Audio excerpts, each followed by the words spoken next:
Hey, Cleaning Nation, Mike Campion here with my friend James Castick, who I don't think ever met in real life, but we're recording this on a Tuesday and I'm going to meet him Monday. And I'm kind of fired up because I'm a bit of a nerd. So anyway, you guys don't care about that at all, but it's a big deal for me. And hopefully James cares a tiny bit at least.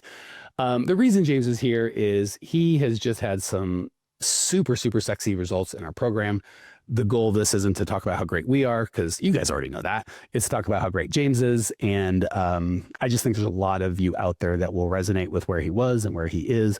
And I can yap till the cows come home. And just when you hear actual people in your same kind of situations go through stuff and learn stuff, and they share what they did and what worked and what didn't, you just get better results than me, hearing me for the 100th time tell you to hire, get clients or whatever. So we're going to talk about James. He is kind of a big fat rock star and just a cool guy. So I think you're going to enjoy.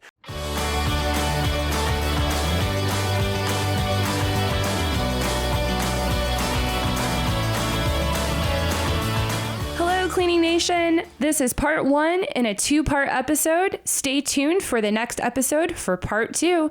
Enjoy. All right, James, why don't we, if we can start, I love just hearing how people got in the business. So you were an adult, not from birth, going, I'm going to start a janitorial company. At some point, that insane thought entered your head. Start us there and we'll work our way forward. Yeah, so great question. Thanks for having me on, Mike. It's really kind of random. My wife and I, when we had graduated college, we cleaned an office space on the weekends for extra money. I didn't know that. That's how we saved up for her ring. And come on, man. I didn't know that either. Yeah. We need a picture of this ring we can put in the show notes, because that, and if your bride's coming Tuesday when we hang, I'm definitely going to eyeball that ring. Yeah, she will be there. And so then when I... You know what we'll do? Let's do this. We'll take a picture of you, me, your bride, and the ring. I'll throw my wife in there just so it doesn't seem like I'm some creeper. And we'll put that in the show notes so everyone can see we're real life humans.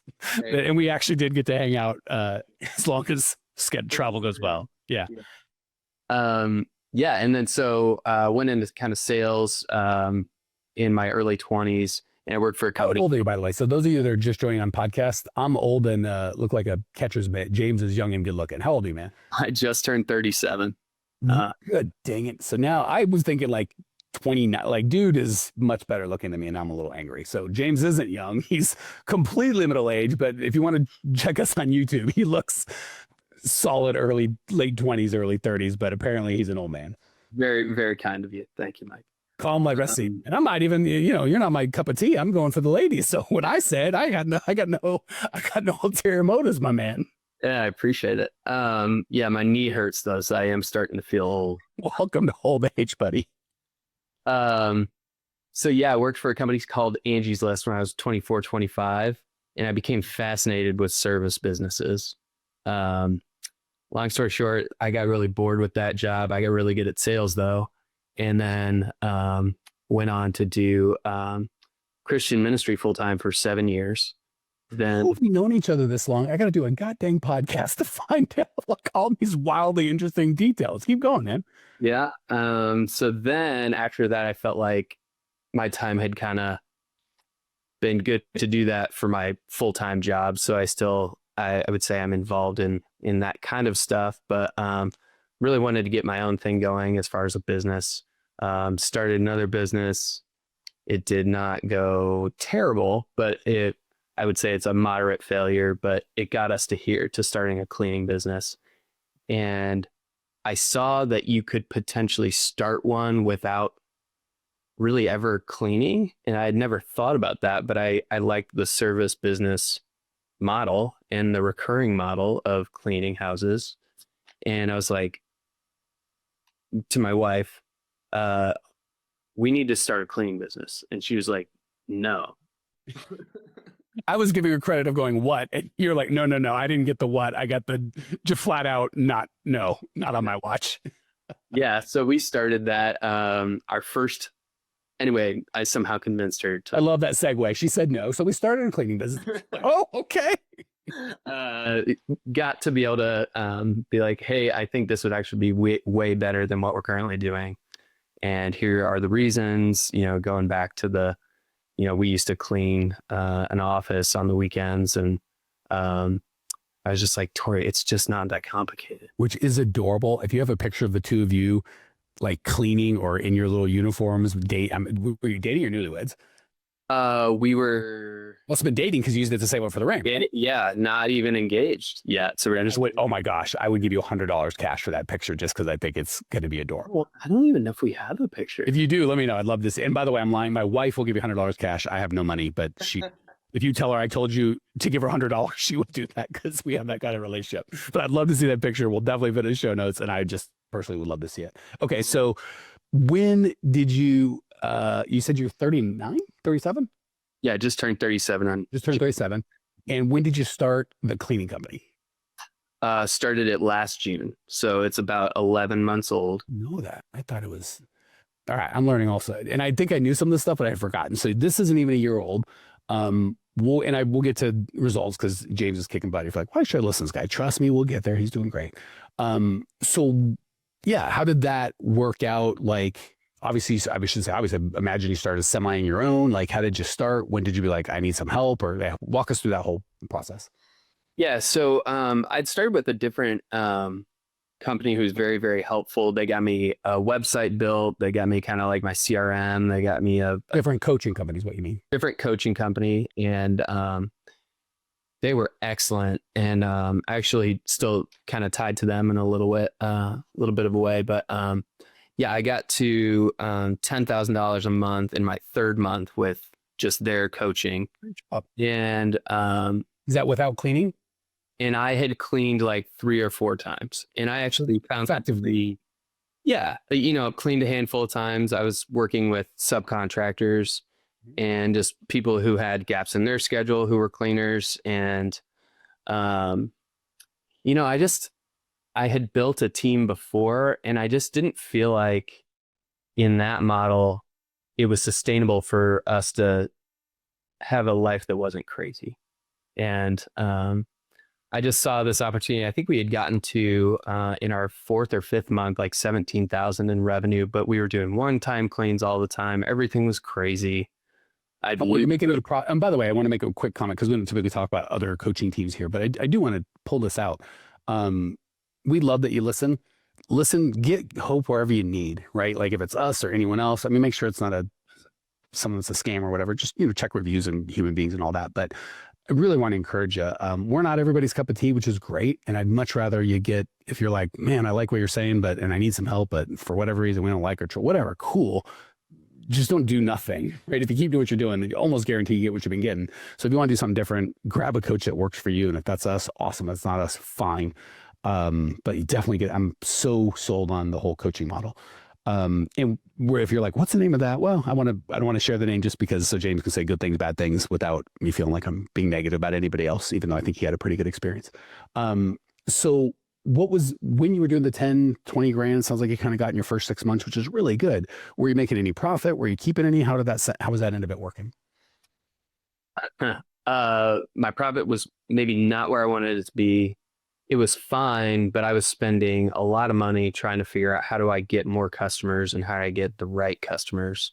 And so I've always been a proponent of coaching, and I wanted to get more recurring customers and was not figuring out how to do that. And then I'd have cleaners, quit or just not work out.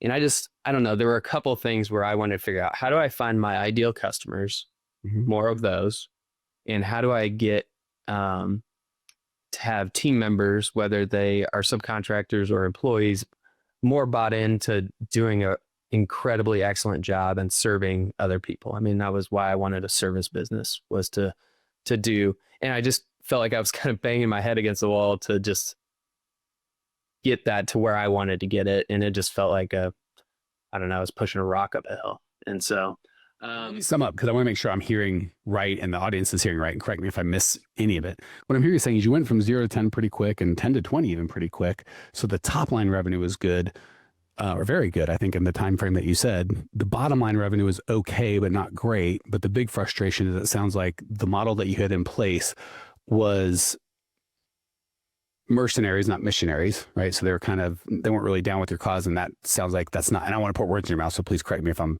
doing so. Sounds like that's not how you chose or wanted to scale. And you were getting a lot of one-time clients, which you didn't feel were also going to get you to scale. Did I identify? Am I hearing what you're saying? Yes. And it took us so we kind of plateaued at about 15 K in top line revenue for 6 months after we got there. And we got there pretty quick. And then we just couldn't really grow. 0 to 15 in like 6 months. And then 15 stayed definitely in the profit off of, we coached at 30%, which would only be 4,500. Sounds like it wasn't even quite that. And I don't know what your family situation is, but $3-4 grand probably ain't enough to, raise an adult family in America today. Right. So I knew that I just needed to get a better model. Because I wanted to have a business, not just a job. And I wanted to have something that would support our family and that I wouldn't be stressed out just all the time. And so let's make a distinction, because you're saying something important. Two things that I don't usually hear together. I want to make sure people out there get it. One, I wanted a business, not a job. Couldn't agree more, right? If you have to work for the paycheck, especially I don't know what you're making before, but I'm guessing it's more than $3 or $4 grand. So if you're like, well, if I'm working 40 hours a week, I might as well make some goddamn money as opposed to this. But you weren't doing any of the cleaning. So what was on the admin side kind of taking all this time that felt, if you weren't doing much or any of the cleaning, what felt like a job? Just dealing with problems from cleans, dealing with scheduling, trying to figure out how do I get enough cleaners. I mean, I was interviewing, trying to find cleaners all the time. And I just could not crack that code. Just the hiring. That was most of what I spent my time on. And it was just like, man, where I find somebody that just wants to do a good job and make good money doing it. And I couldn't figure it out. And I mean, your program, there's multiple levels of involvement in the coaching that you do, but just the first program, I'd say, is worth it just for the hiring funnel. Mike Campion here. Do you ever listen to the podcast and go, this is great information, I just wish I could actually get it implemented and I wish I could get some help? Well, we do that. If you would like either myself or my team's help actually coming up with a plan that's specialized to you and your business, because with these podcasts, obviously we have to be very general and we can only go 20 minutes at a time. If you'd like to jump on a call with myself or my team, go to growmycleaningcompany.com/talk. We'll jump on a call. There's no charge, and we'll help you get some absolute clarity around exactly what to do next and how to do it. The reason we don't charge for these calls is the plan that we come up with, people want help implementing that. If that's the case, we're happy to talk about it. And if it's not, that's okay too. We're happy to just help you come up with a plan. So if you want to translate the information you're learning here into an actual plan that can change your life, give us a ring, growmycleaningcompany.com/talk. Love to either myself or have one of our coaches walk you through and actually personalize the content you get here to where you're at with your business. Talk soon. Well, for those that are way too smart to, give us any of their hard-earned money and just want it for free, let's do that. What did you do differently that made the change? And I know we've got limited time, but to the best of you can, what did you switch for those out there that are like, hey, I would like to not be hiring all the time, and I would like to. Well, first of all, is it fixed? How are you doing on? Let's walk through there. Like, if you don't mind, you don't have to share your revenue, but if you don't mind sharing revenue, where are you at now? How many team members do you have? And what are you doing different? And is it easier? And if so, what'd you change? So everyone else can be like, well, I'll just do that. Yeah. So there's details that go into this, but really we just have interviews every week. We're looking for just awesome people that meet our core values as a company. And then in the process, be so bold, group interviews to start, right? We do group interviews to start. We don't look at their resumes to start, and we just invite them to a thing, and then we get to know them. And then if we feel like they're a fit from there, we do a one-on-one interview. Then we do some working interviews after that. And it's really been... Say we, that sounds like all it works. If you're doing all that, it's like, well, now that sounds like another, not a 40-hour job, but not a 0-hour-a-week job neither. Well, and what's so fun is now our employees are doing those. And, we have a guy that's doing a working interview today, and he did one yesterday. And our gals, and this may be the first man that we hire, and he just seems super awesome, and he seems like a great fit. And the other 7 gals that we have really like him. And so it seems like it's gone really well so far. And so he'll kind of stay in the process of the working interview. And we just want to be absolutely sure of, people who are on our team. And we want to be in a place where we don't need to be hiring. But we kind of always are hiring, if that makes sense. And So how'd you get, and again, I know some of the answers to this, but I want to make sure other people get to hear it from your voice as opposed to mine. How did you go from, sounds like you personally were doing the interviewing all the time, to setting up a group interview, one-on-one interview, working interview that I'm assuming at the beginning you did, which is hopefully less work, but still not zero work, to now, how'd you like, cause a lot of people are like, well, I'm afraid if I turn the hiring process over to my team, like I'd come back and be a parking lot. Like, how do you make that happen? yeah, and I would say I'm still slightly involved in it because I like it. I like knowing the people who are on our team, but, I was actually out of town a week and a half ago for a funeral, and one of our gals ran it, and she had watched me do her interview. But she has done interviews in the past. And I just said, "Hey, Kat, I need you to run an interview. Can you do that?" And she did it, and she felt great about it. There's 2 or 3 people that we followed up with, and So she ran the group interview.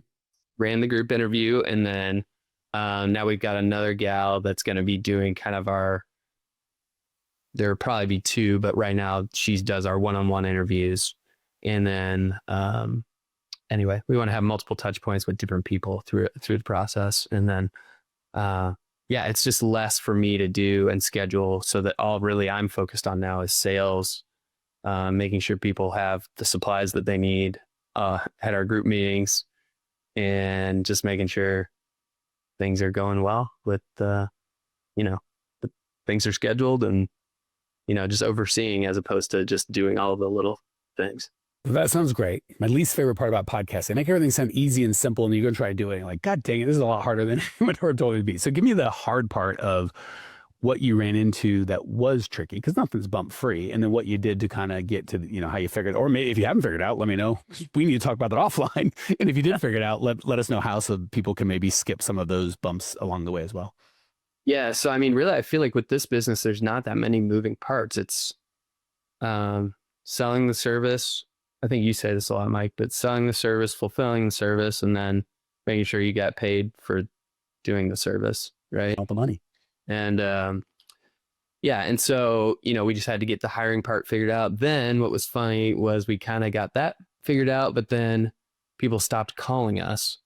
And then it's almost like they could sense you were ready, and they're like, all right, now we're out. You're like, God dang it, we're ready. Can't you guys? Yeah. So, I've been working just in a lot of different and creative ways to figure out how to get our phone to ring, and, maximizing our Google My Business profile, doing, even just with your team, getting our Google LSA leads, which those aren't the best, but like still they get the phone ringing.